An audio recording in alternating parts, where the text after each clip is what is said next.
Yo, selamat datang di channel Warga Anime. Warganya para wibu sedunia. Dan masih bersama Mr. Q di sini. Pada kesempatan kali ini, Mr. Q akan menceritakan alur cerita anime Sumatsu no Valkyrie yang akan tayang di season 3 nantinya. Ini adalah pembahasan manga dari lanjutan animenya. Di sini kita akan diperlihatkan pertarungan yang sangat sengit di ronde ke-6 ini. Dan langsung saja, tanpa basa-basi lagi, mari kita mulai.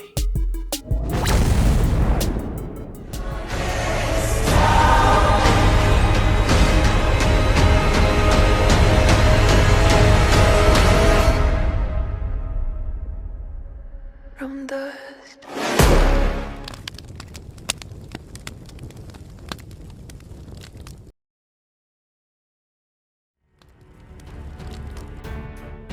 Setelah Buddha mendeklarasikan pengkhianatannya terhadap kubu para dewa, tentu perbuatan tersebut mengundang seluruh amarah para dewa. Bahkan saat itu Odin melepaskan aura intimidasinya dan berkata, "Biar kutanya kepadamu Buddha, apa kau yakin akan membuat semua para dewa menjadi musuhmu?" Meski sudah diberi peringatan keras, jawaban Buddha tetap sama. Buddha dengan angkuh menjawab, "Apa kau tak mendengar apa yang kukatakan tadi ya? Musuh, rekan, orang baik, orang jahat, dewa, manusia, itu semua tak penting. Karena di dunia ini, akulah yang terhormat." Di tengah keadaan yang panas tersebut, dari langit muncullah sebuah kapal raksasa yang berisi 7 dewa keberuntungan yang sedang marah. Dipimpin oleh Bishamonten, ketujuh dewa itu pun turun ke arena.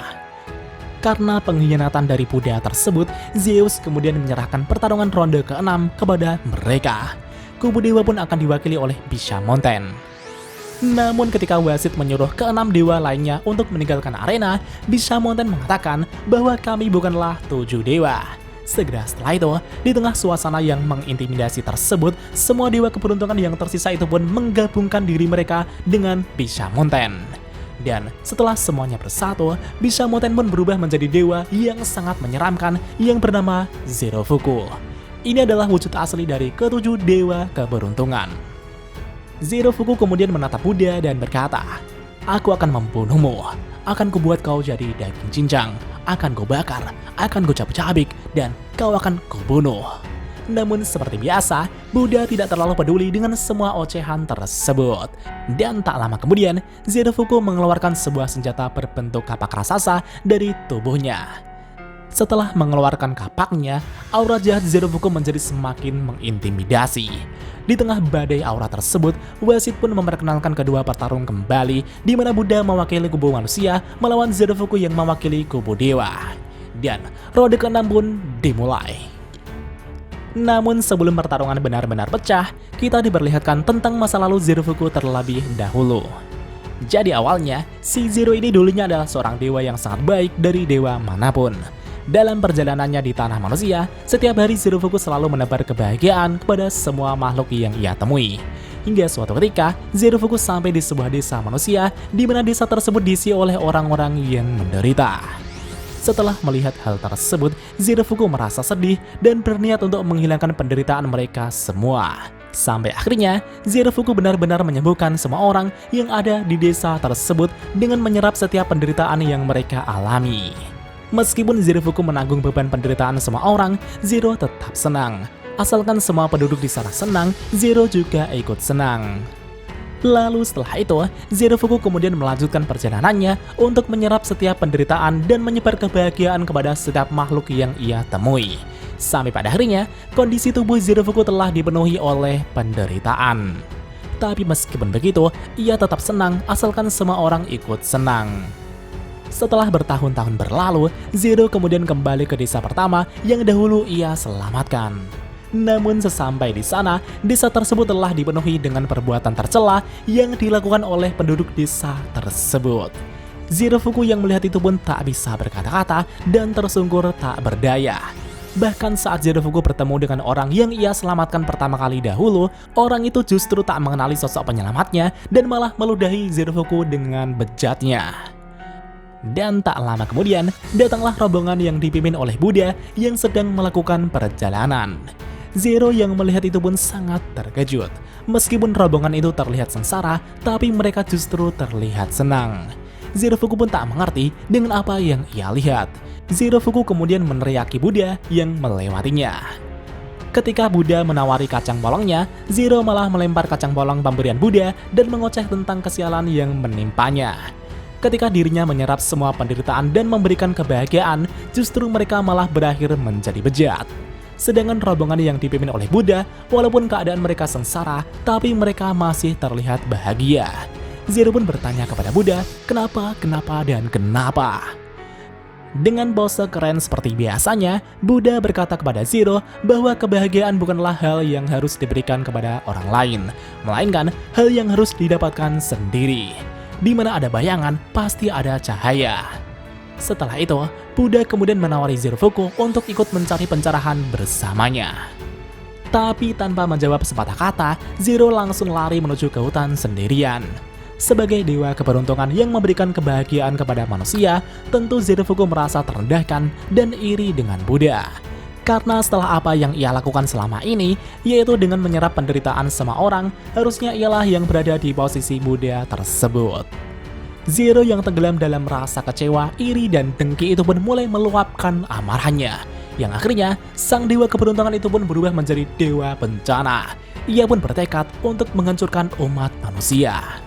Tapi meskipun begitu, ketika Zero benar-benar ingin membunuh manusia, ia tetap tak mampu untuk melakukannya. Dan dari situlah, Zero Fuku memecah dirinya menjadi 7 bagian yang dikenal sebagai 7 dewa keberuntungan. Dan itulah latar belakang dari si Zero Fuku ini. Jadi itulah alasan Zero Fuku berdiri di arena pertarungan saat ini.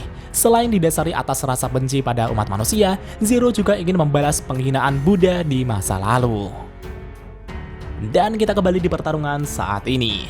Zero Fuku saat ini telah bersiap dengan kapaknya untuk menyerang Buddha. Zero Fuku berkata, karena kau telah membuatku terlihat seperti pecundang, aku akan segera membunuhmu. Tapi sebelum Zero Fuku melepaskan serangannya, Buddha tiba-tiba langsung melepaskan tendangannya tepat di perut Zero hingga membuat Zero Fuku terjatuh kesakitan. Buddha berkata, "Hohoho, kau sepertinya mengenaliku ya, tapi kau ini siapa?" Di satu sisi, Zero Fuku terlihat kesakitan hingga mengeluarkan darah dari mulutnya. Di saat Zero Fuku merasa dirinya begitu menyedihkan, tiba-tiba kapak yang dipegangnya melepaskan aura yang begitu mencekam. Seketika itu juga, Zero Fuku langsung melepaskan tebasan kapaknya ke arah Buddha.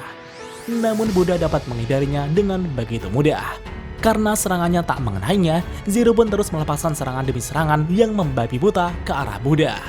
Namun sayangnya, Buddha dapat menghindari semua serangan-serangan tersebut dengan begitu mudah.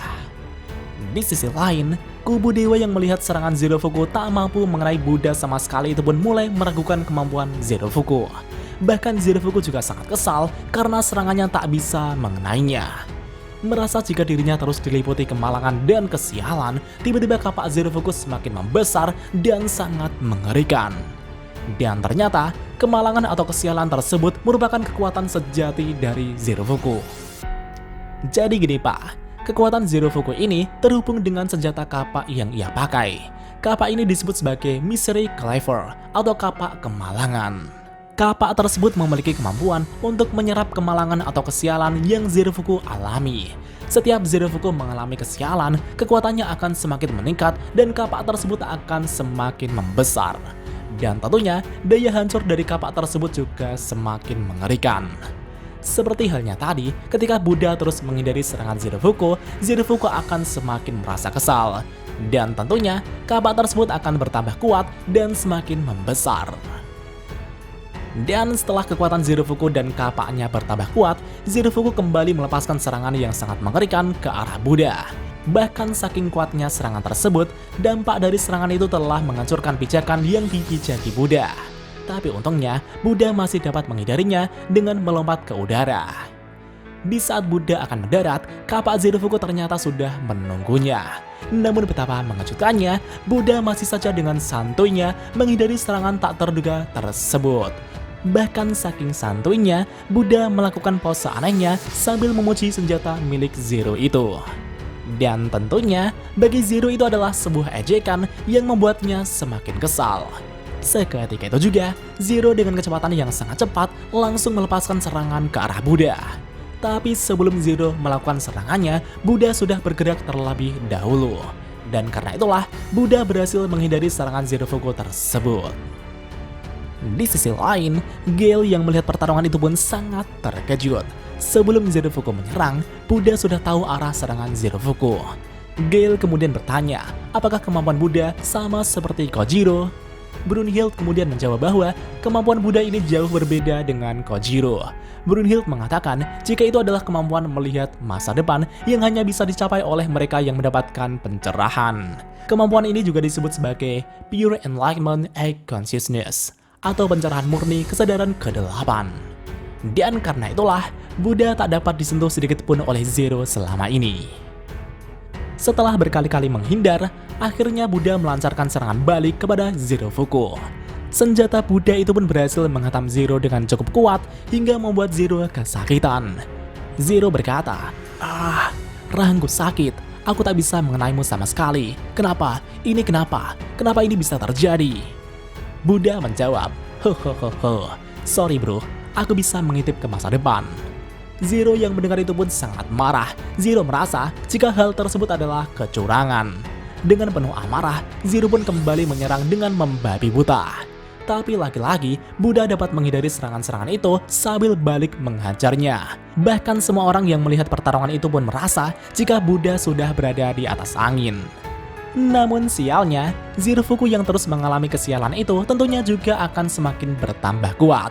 Bahkan kali ini, Zero juga mengakui bahwa ia benar-benar iri kepada Buddha. Zero merasa jika dirinya terus-terusan dipenuhi kesialan dan kemalangan. Dan di saat yang sama, kekuatan Zero kini telah meningkat sangat drastis. Dan pada situasi ini, Buddha yang telah melihat ke masa depan itu pun mulai terdiam. Ketika semua orang mengira jika Zerofuku akan segera berakhir, Buddha justru melihat serangan luar biasa yang akan dilepaskan Zerofuku nantinya.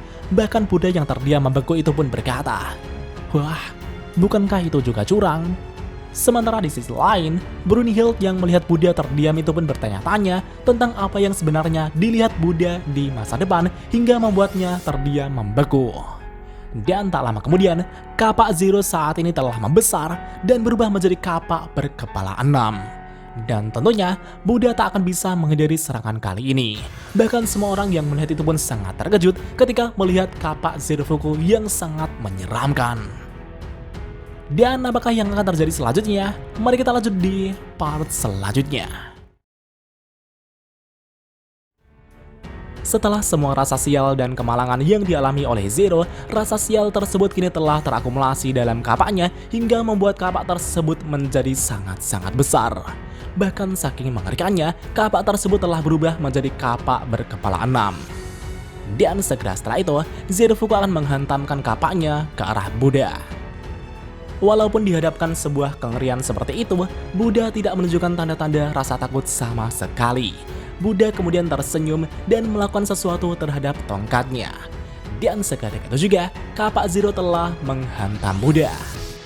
Ketika Zerofuku dan semua penonton mengira jika Buddha tak akan selamat, semua orang langsung dikejutkan saat Buddha menahan serangan Zerofuku. Dan ternyata, Buddha telah merubah tongkatnya menjadi sebuah perisai. Tongkat 6 alam, alam keempat, alam Asura, meriam 11 rupa. Berkat perisai tersebut, Buddha pun berhasil menahan kapak raksasa dari Zerofuku. Sambil menahan kapak tersebut, Buddha mengatakan bahwa dirinya akan membantu Zerofuku untuk mengatasi masa pubernya. Dan tentunya, Zero yang mendengar itu pun sangat marah, semarah-marahnya. Sementara di sisi lain, Brunhild kemudian menjelaskan tentang senjata yang dimiliki Buddha tersebut. Senjata Buddha itu disebut sebagai tongkat 6 alam. Dan seperti namanya, tongkat ini memiliki 6 bentuk yang berbeda. Bahkan senjata ini juga menyimpan kekuatan dari penjaga ke-6 alam yang dapat berubah bentuk tergantung dengan emosi atau perasaan Buddha tersebut. Dengan kata lain, Buddha tak bisa memilih senjata mana yang ingin ia pakai. Dan kita lanjut ke ceritanya. Setelah beberapa saat Buddha menahan kapak tersebut, Buddha kemudian mengejek Zero sambil mendorong mundur kapak Zero. Zero yang semakin kesal itu pun berteriak, "Bajingan, berhentilah bersikap sok keren. Kucincang saja kau Buddha."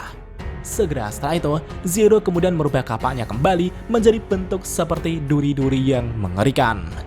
Tapi di satu sisi, Buddha juga merubah senjatanya juga. Tongkat 6 alam, alam kedua, alam hewan, meriam kepala kuda, nirvana.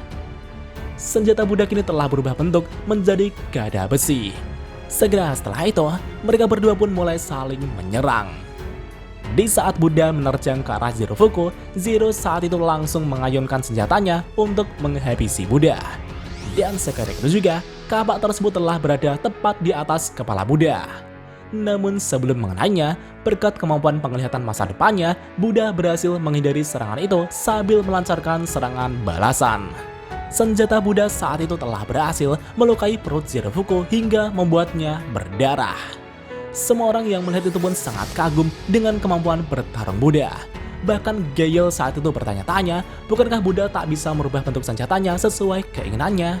Lantas mengapa Buddha bisa merubah senjatanya sesuai kebutuhannya, seperti mengeluarkan perisai untuk menahan serangan Zero sebelumnya dan mengeluarkan gada besi untuk menghadapi serangan Zero saat ini?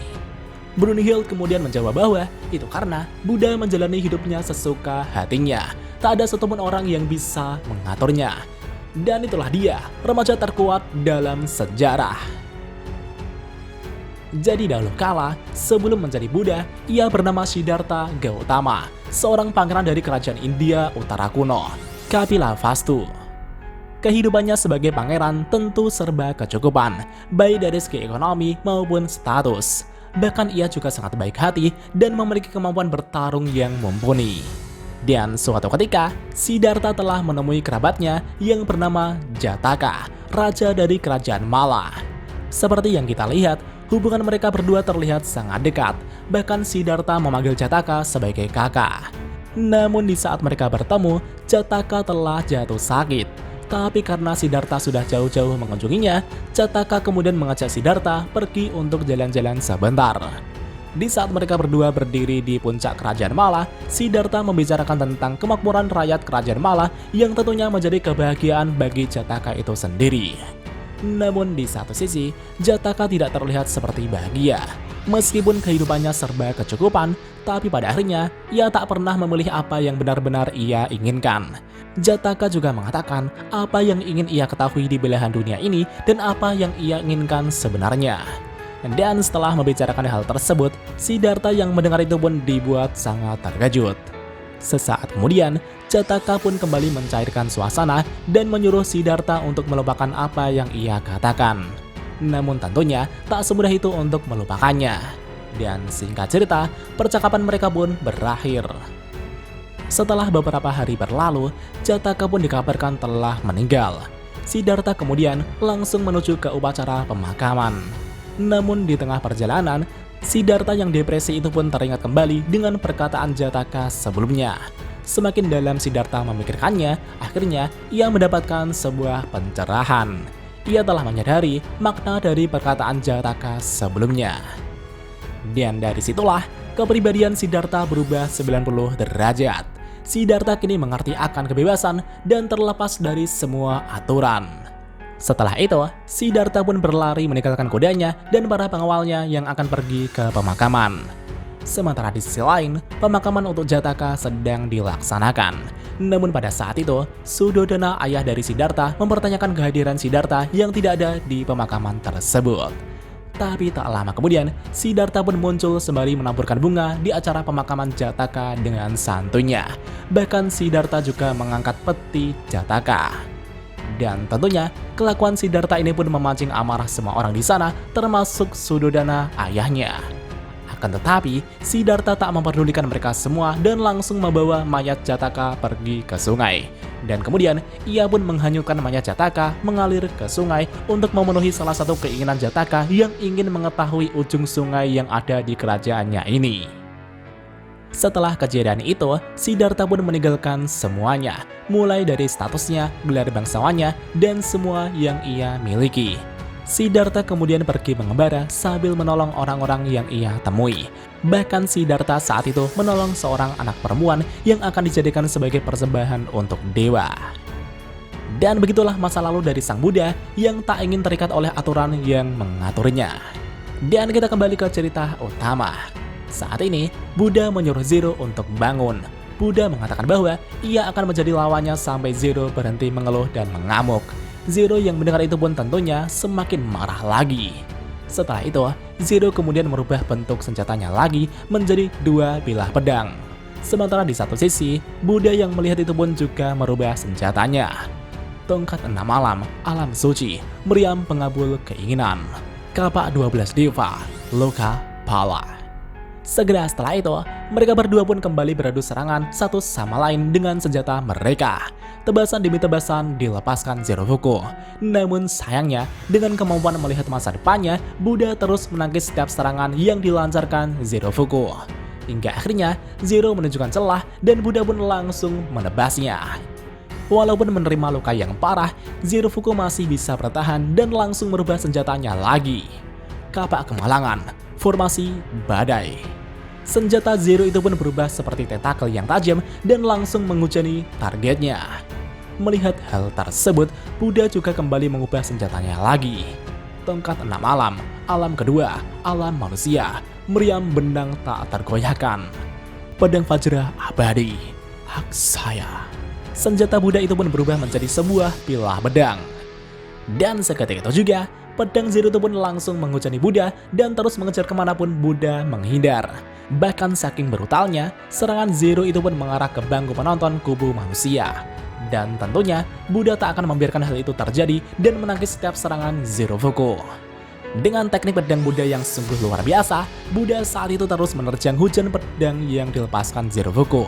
Hingga akhirnya, Buddha berhasil mendekati Zerofuku. Di sini Zero semakin bertambah kesal, sekesal-kesalnya. Bahkan semua orang tertuju ke arah Buddha. Semuanya memuji Buddha. Zero berteriak dan berkata, "Kenapa tak seorang pun mau memandangku, walau hanya sekali?" Dan pada saat itulah, Buddha mengatakan sesuatu kepada Zero bahwa Zero harus mencintainya dirinya sendiri. Akan tetapi, Zero tak mengerti maksud Buddha dan kembali menyerang. Sambil menahan serangan Zero, Buddha mengatakan jika ia sangat tertarik dengan Zero. Di sini Buddha berniat menyelamatkan Zerofuku dari dirinya sendiri yang selalu menolak kebahagiaan dan terus merasa sial. Pernyataan itu pun sontak membuat Zerofuku terdiam sejenak. Ketika melihat kesungguhan Buddha, akhirnya Zerofuku pun tercerahkan. Di sini Zerofuku mulai paham dengan dirinya sendiri bahwa ia selalu ingin seperti Buddha yang dicintai para pengikutnya dan selalu membantu orang lain. Dan ketika Zero tersadarkan, kapak yang menjadi simbol kemalangan dirinya itu pun kini telah menghilang. Melihat Zero tak memiliki senjata lagi, Buddha juga ikut melepaskan senjatanya dan mengajak Zero beradu pukulan untuk menentukan pemenangnya. Segera setelah itu, mereka berdua pun mulai baku hantam kembali. Pukulan demi pukulan dilepaskan. Bahkan mereka berdua itu pun saling terkena pukulan satu sama lain. Sementara di sisi lain, para penonton dari kubu dewa mulai memperhatikan Zerofuku dan mendukungnya. Dan untuk pertama kalinya, Zerofuku merasakan apa itu kebahagiaan. Zerofuku pun bertarung sambil tersenyum.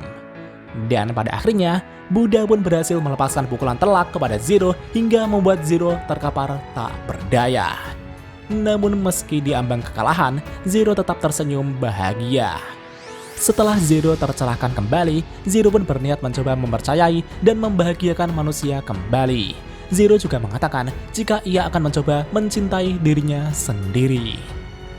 Namun di tengah kebahagiaan itu, tiba-tiba tanduk yang ada di kepala Zero terlepas dan berubah menjadi 2 ekor naga raksasa yang kemudian melahap Zerofuku sendiri. Buddha saat itu berniat menyelamatkan Zero, tapi sayangnya itu sudah terlambat. Karena pada saat itu, Zero telah terbungkus seperti halnya telur raksasa. Dan tak lama kemudian, muncullah sosok mengerikan yang keluar dari telur tersebut. Semua orang yang melihat itu pun tentunya sangat terkejut melihat kejadian itu. Bahkan Buddha saat itu juga langsung melompat menjauh. Bukannya Zero yang keluar, justru sosok baru yang sangat mengerikan yang keluar dari telur tersebut.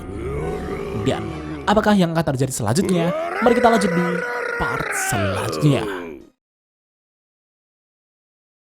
Pada saat ini, muncullah sosok yang sangat mengerikan telah muncul di hadapan Buddha. Buddha yang melihat itu pun langsung menggunakan kemampuannya untuk melihat masa depan dan segera mundur untuk bersiaga. Namun betapa mengejutkannya, Buddha saat ini bukan mundur setelah melihat masa depan, tapi itu karena Buddha tak melihat apapun di masa depan yang ia lihat. Dengan kata lain, kemampuan Buddha untuk melihat masa depan tak dapat diaktifkan di hadapan sosok yang sangat mengerikan itu. Buddha yang sangat terkejut itu pun bertanya-tanya, siapa kau sebenarnya? Sementara di sisi lain, kita diperlihatkan sosok Beelzebub yang sedang menonton pertarungan dari balik layar. Setelah melihat Zerofuko yang telah berubah untuk ketiga kalinya, Beelzebub tersenyum dan berkata, "Sungguh menarik. Ketika cahaya dan kegelapan bersatu, legenda dari dunia bawah akan terlahir kembali. Dan itulah dia, Raja Iblis dunia bawah ke-6, Hajun." Dan pada saat ini, Buddha bertanya-tanya pada sosok tersebut, apa yang terjadi pada Zerofuko dan siapa kau sebenarnya? Sosok itu pun menjawab bahwa Zerofuko telah menghilang dari dunia ini dan namaku adalah Hajun. Sepertinya sekarang aku ingin mencoba kekuatanku sekarang ini. Sementara di sisi lain, Brunhild yang biasanya selalu mengetahui informasi tentang para petarung, kini justru sama sekali tak mengetahui siapa si Hajun ini. Bahkan Odin dan Zeus yang merupakan dewa tertinggi di sana itu pun juga tak mengetahui informasi mengenai si Hajun ini. Di tengah kebingungan para dewa, tiba-tiba Hades datang ke ruang VIP dan mengatakan jika si Hajun itu bukanlah seorang dewa. Zeus yang mendengar itu pun sangat terkejut dan bertanya-tanya tentang apa sebenarnya si Hajun itu. Sebagai raja dunia bawah, tentu Hades mengetahui tentang Hajun. Tapi meskipun begitu, Hades hanya sebatas tahu saja dan belum pernah melihatnya secara langsung. Jadi di sini dijelaskan, di anime Sumatsu no Valkyrie, dunia terbagi menjadi 3 lapisan. Yang pertama adalah Valhalla, tempat para dewa berada. Yang kedua adalah Midgard, tempat manusia dan binatang berada. Dan yang ketiga adalah Helheim, tempat alam baka di mana para iblis dan monster berkuasa. Hades kemudian mengatakan jika di Helheim ada legenda yang mengatakan jika cahaya putih dan bayangan hitam bersatu, maka sang berserker legendaris akan terlahir. Dan makhluk legendaris tersebut adalah Raja Dunia Bawah ke-6, Hajun. Namun yang membuat penasaran si Hades ini adalah apa yang membuat dewa kecil dari Valhalla atau si Zerofuko ini bisa berubah menjadi Hajun sang legenda. Itulah yang ingin diketahui Hades saat ini. Dan scene pun berbeda di tempat pertarungan antara Buddha dengan Hajun. Di sini terlihat Buddha sangat waspada daripada sebelumnya. Itu karena Buddha saat ini tak bisa menggunakan penglihatan masa depannya. Dan pada saat itulah, Hajun langsung mengeluarkan sebuah pedang dari tangannya dan langsung menyerang Buddha secara tiba-tiba.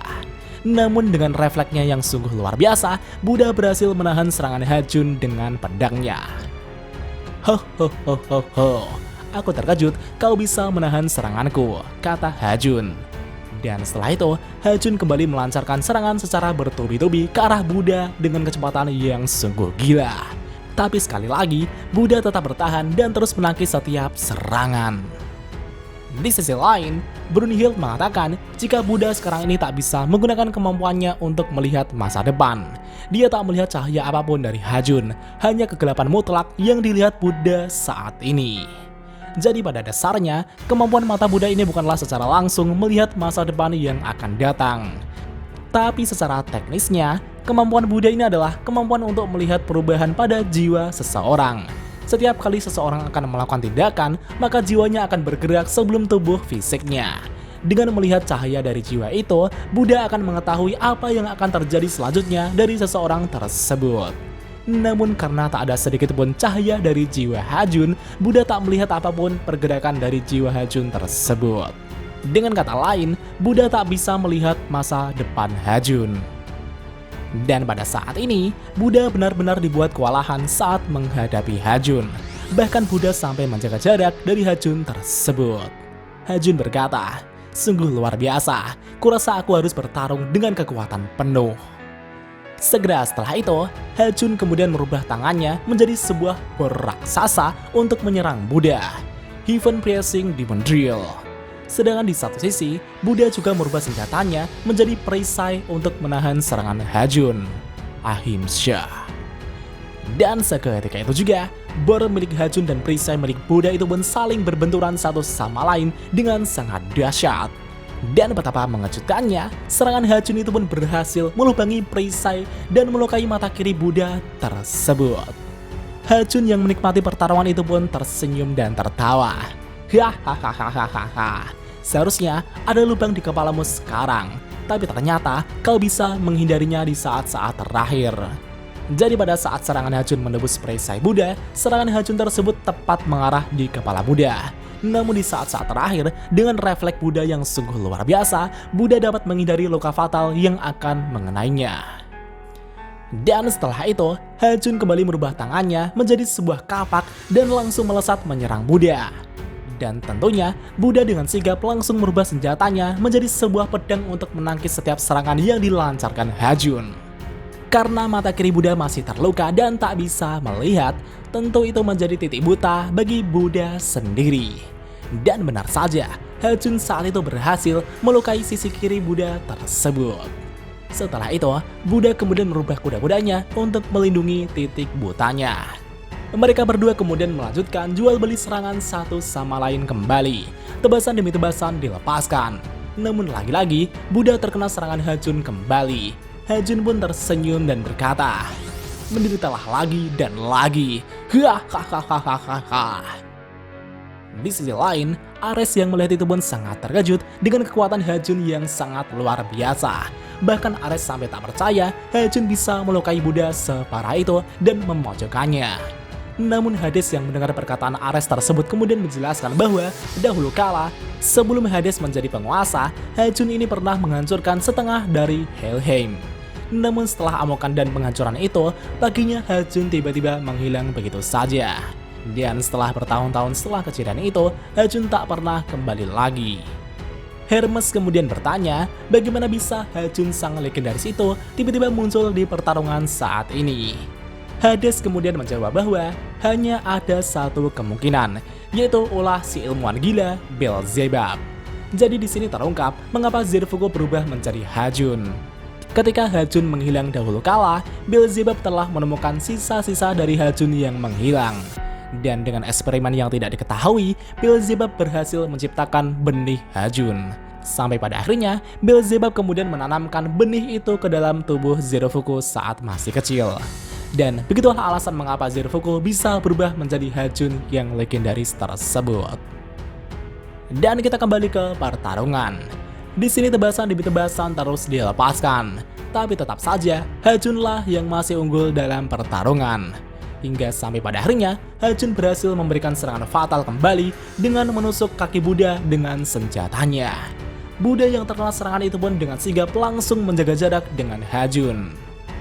Di sisi lain, para penonton dari kubu manusia yang melihat kondisi Buddha itu pun semakin cemas. Sementara para penonton dari kubu dewa justru terlihat senang kembali. Meski mereka tak tahu siapa itu Hajun sebenarnya, mereka tetap mendukung Hajun. Meskipun kondisi Buddha saat ini terluka begitu parah, tapi Buddha masih tersenyum dan memanggil Zirfuku untuk mengambil kesadarannya kembali. Namun Hajun tertawa dan menjawab, "Apa kau memanggil dewa bodoh itu? Dia tak akan bisa mendengarmu, karena dia sudah kucerna." Tepat setelah Hajun mengatakan itu, ekspresi Buddha langsung berubah. Dan untuk pertama kalinya, Buddha kini menunjukkan emosi kemarahannya yang selalu ia tahan selama ini. Buddha yang sangat marah itu pun berkata, "Diam kau bangsat!" Dan akibat perubahan emosi Buddha tersebut, senjata Buddha itu pun ikut berubah menjadi sabit perang dewa kekejaman, Salakayas. Dengan munculnya senjata ini, Buddha juga melepaskan aura yang sungguh luar biasa.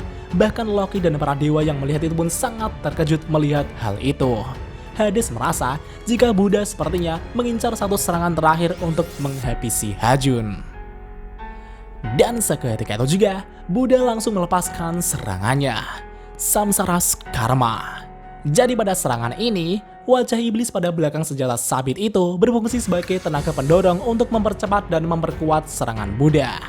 Namun betapa mengejutkannya, di sini Hajun masih dapat menangkis dan menghindari serangan mematikan dari Buddha tersebut.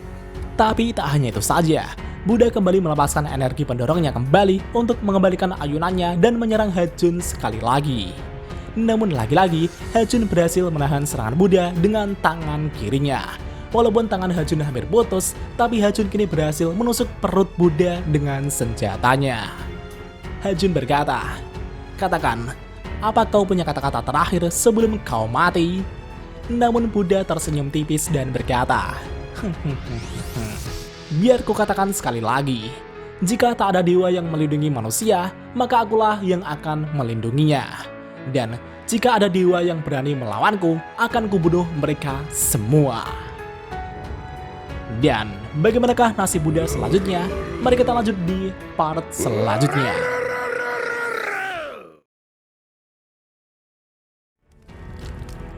Sebelumnya, ketika Buddha melepaskan serangan terkuatnya untuk menghabisi Hajun, ternyata Hajun berhasil menahan serangan Buddha tersebut dengan tangan kirinya. Dan tak hanya itu saja, Hajun juga berhasil melancarkan serangan fatal dengan menusuk perut Buddha dengan senjatanya. Alih-alih menyerah karena terluka sangat parah, Buddha justru melanjutkan serangannya untuk menebas Hajun. Di satu sisi, Hajun pun sedikit terkejut melihat Buddha yang masih memiliki cukup tenaga untuk melanjutkan serangannya.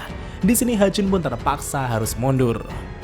Buddha kemudian tersenyum dan memprovokasi Hajun dengan berkata, "Hei, apa kau takut ha?" Hajun menjawab, "Apa kau bilang? Tak mungkin aku takut padamu. Jangan besar kepala." Hajun juga mengatakan jika saat ini kekuatannya jauh lebih besar dibanding dirinya di masa lalu. Hajun juga menjelaskan alasan mengapa dirinya dahulu menghilang adalah karena saat itu tubuhnya tak bisa menampung kekuatannya yang terlalu besar, sehingga tubuhnya saat itu hancur dan menghilang. Sedangkan saat ini, Hajun telah mendapatkan wadah yang cukup kuat untuk menampung kekuatannya. Tapi meskipun Hajun menjelaskan panjang lebar kekuatannya itu, Buddha justru masih saja memprovokasi Hajun dengan berkata, "Sudah kuduga, kau itu lemah, bahkan lebih lemah daripada Zero Fuku." Hajun yang mendengar itu pun tentunya sangat marah dan langsung menyerang Buddha secara membabi buta. Namun Buddha masih bisa menahan serangan demi serangan walaupun tetap cukup kesulitan. Dan pada saat ini, Hajun kembali dibuat terkejut karena Buddha masih bisa berdiri setelah menerima serangannya itu. Bagaimana bisa dia masih dapat berdiri? Gumam Hajun. Melihat Buddha yang tak kunjung tumbang, Hajun pun mulai merasa merinding. Di sisi lain, Hades mengatakan jika Hajun sekarang ini tak lagi bersikap seperti monster di Helheim dahulu. Hajun di sini mulai merasakan rasa takut di dalam dirinya.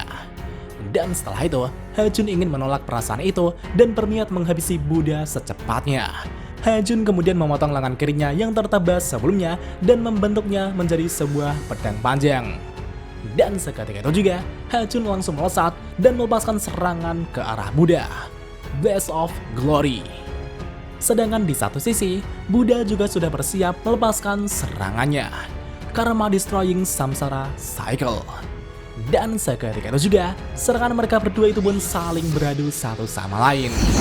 Namun betapa mengejutkannya, sabit Buddha telah patah setelah menerima serangan Hajun. Semua orang yang melihat itu pun sangat terkejut, bahkan Buddha sendiri juga tak menyangka senjata terkuatnya dapat dihancurkan. Karena sabitnya telah hancur, senjata Buddha itu pun kembali ke bentuk semulanya. Tapi tak hanya sampai di situ saja. Tanpa ampun, Hajun kembali menyerang Buddha dengan pedangnya, Divine Retribution. Dan tentunya, Buddha dengan refleksnya langsung menahan serangan Hajun dengan tongkatnya. Namun lagi-lagi, tongkat suci Buddha itu pun langsung hancur berkeping-keping, tak kuat menahan serangan Hajun tersebut. Alhasil, Buddha terhempas dan terkapar tak berdaya.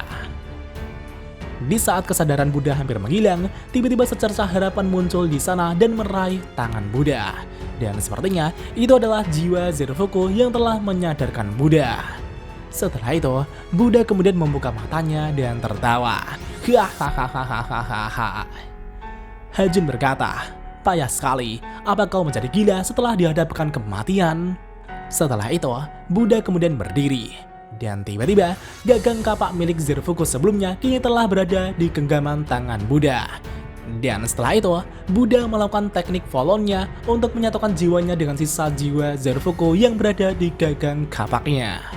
Dan pada saat itulah, senjata suci baru telah terlahir, Great Nirvana Sword Zero. Buddha kemudian mengacungkan senjata barunya ke arah Hajun. Hajun yang melihat itu pun sangat terkejut. Hajun kemudian berteriak dan berkata, "Apa kau kira dengan benda kecilmu itu kau bisa melawanku, ha?" Namun Buddha di sini justru tersenyum dan berkata, "Hehehehe, kurasa kau sudah tahu, hukuman surgawi akan segera menimpamu." Segera setelah itu, pertarungan mereka pun dimulai kembali. Serangan demi serangan, tebasan demi tebasan dilepaskan. Mereka kini saling jual beli serangan satu sama lain. Bahkan semua penonton dari kubu manusia itu pun mulai bersorak untuk Buddha. Pertarungan pun kini semakin bertambah sengit. Namun di saat yang sama, Hachun mulai gelisah karena Buddha terus mengimbangi setiap serangannya. Apa-apaan dia ini? Bukankah dia sudah di ujung kematian? Bukankah kekuatannya sudah habis? Kenapa dia tidak takut? Bagaimana dia masih bisa tersenyum? Gumam Hachun yang sangat gelisah tersebut.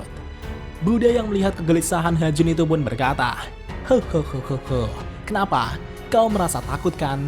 Namun di sisi lain, menurut Okita Shoji dan Sasaki Kojiro yang sedang menonton pertarungan, meskipun Buddha dapat mengimbangi Hachun, tapi situasi Buddha saat ini benar-benar tak diuntungkan. Itu karena kondisi Buddha kini benar-benar terluka parah. Jadi cepat atau lambat, Buddha pasti akan kehabisan tenaganya. Dan pada saat itu, Hachun mulai melihat celah dan langsung melepaskan tebasannya. Blaze of Glory. Ini adalah serangan yang sama saat Hachun menghancurkan sabit milik Buddha sebelumnya. Akan tetapi, Buddha berhasil menahan serangan itu dengan senjata barunya dengan sekuat tenaganya. Namun meskipun begitu, Buddha juga merasakan rasa sakit karena beban yang diterimanya untuk menahan serangan Hachun tersebut. Hachun yang melihat kondisi Buddha yang menyedihkan itu pun tertawa. Hahaha. Di satu sisi, Buddha melihat sedikit celah dan berhasil menebas tubuh Hachun. Dan setelah itu, mereka berdua pun mulai menjaga jarak satu sama lain. Hachun bergumam, "Mustahil, aku mengerahkan semua kekuatanku di serangan tadi. Kenapa dia masih bisa selamat?" Di sisi lain, Ares sangat kagum dengan kemampuan bertahan Buddha yang tak terbayangkan. Namun meskipun begitu, Hermes mengatakan jika Buddha sepertinya yang akan pertama kali mencapai batasannya. Bahkan Zeus juga merasa jika Buddha sudah tak punya lagi kekuatan untuk menahan serangan Hachun berikutnya. Namun di satu sisi, Hades tak sependapat dengan mereka. Hades berkata, dasar kalian bodoh. Buddha tak perlu menerima serangan Hachun lagi, dia hanya harus menghindarinya saja." Dan kita kembali ke pertarungan. Hachun kini mulai melepaskan serangan bertubi-tubi dengan sangat brutal untuk menghabisi Buddha. Namun di satu sisi, Buddha kali ini mulai bisa melihat gerakan jiwa Hachun. Dan benar saja, Buddha kini telah berhasil menghindari setiap serangan yang dilancarkan Hachun. Brunhild yang melihat itu pun mulai menyadari jika Buddha sepertinya mulai dapat melihat gerakan jiwa Hachun dan melihat masa depan Hachun. Meskipun sebelumnya jiwa Hachun diselimuti oleh kegelapan, tapi sekarang jiwa Hachun mulai gemetar begitu kuat hingga tak bisa diselimuti kegelapan tersebut. Karena jiwa Hachun sudah tak diselimuti kegelapan, tentu Buddha sekarang dapat melihat gerakan jiwa Hachun. Dengan kata lain, Buddha kini dapat melihat masa depan Hachun tersebut. Dan pada saat ini, Buddha tersenyum dan berkata, "Gemetarlah ketakutan." Setiap serangan demi serangan yang dilepaskan Hachun itu pun sama sekali tak dapat mengenai Buddha. Di satu sisi, Hachun kini mulai bertanya-tanya kenapa serangannya tak bisa mengenainya. Kenapa, kenapa? Hachun kini pun sangat kesal dan dibuat murka. Hachun kemudian akan melepaskan serangan terkuatnya kembali. Blaze of Glory. Seketika itu juga, dengan kecepatan yang sangat cepat, serangan Hachun itu pun berhasil menebas Buddha. Bahkan saking kuatnya serangan tersebut, arena pertarungan di sana itu pun diselimuti debu yang berterbangan dari dampak serangan Hachun. Semua orang yang melihat itu pun tentu dibuat sangat terkejut. Bahkan Hachun kini tertawa kegirangan dan merasa jika dirinya sudah menang. Namun sungguh betapa mengejutkannya, serangan Hachun ternyata tak mengenai Buddha sama sekali. Dengan kata lain, Buddha dengan kemampuannya untuk melihat masa depan itu pun berhasil menghindari serangan Hachun tersebut. Jadi sebelumnya, serangan Hachun itu hanya mengenai bayangan Buddha saat menghindari serangan super cepat Hachun tersebut. Dan pada saat ini, Buddha tiba-tiba sudah berada di belakang Hachun. Dan seketika itu juga, Buddha mengangkat senjatanya dan melepaskan serangan pamungkas terakhirnya. Pedang kebangkitan mata surgawi, Mahapari Nirvana. Hachun yang terlambat menyadari itu pun berhasil ditebas oleh Buddha hingga terbelah menjadi dua bagian. Semua orang dari kubu dewa yang melihat itu pun sangat terkejut dan sangat kesal dengan kenyataan tersebut. Sementara semua orang dari kubu manusia tentu sangat senang sekali. Tapi meski Hajun telah terbelah, Hajun masih sempat melancarkan serangan terakhirnya. Brengsek kau! Namun beruntungnya, Hajun musnah terlebih dahulu sebelum serangannya mencapai Buddha. Di saat-saat terakhir tersebut, Buddha juga sempat melihat jiwa Zero Fuko dan ketujuh dewa keberuntungan. Di sana Zero memberikan senyuman terakhirnya dan menghilang. Setelah itu, Buddha kemudian mengangkat tangannya sebagai tanda atas kemenangannya di ronde ke-6 ini. Dan wasit kemudian juga mulai mengumumkan hasil pertarungan dari ronde ke-6 yang dimenangkan oleh Buddha sebagai perwakilan dari kubu manusia. Dan bagaimanakah kelanjutannya? Mari kita lanjut di part selanjutnya. それは悪意です。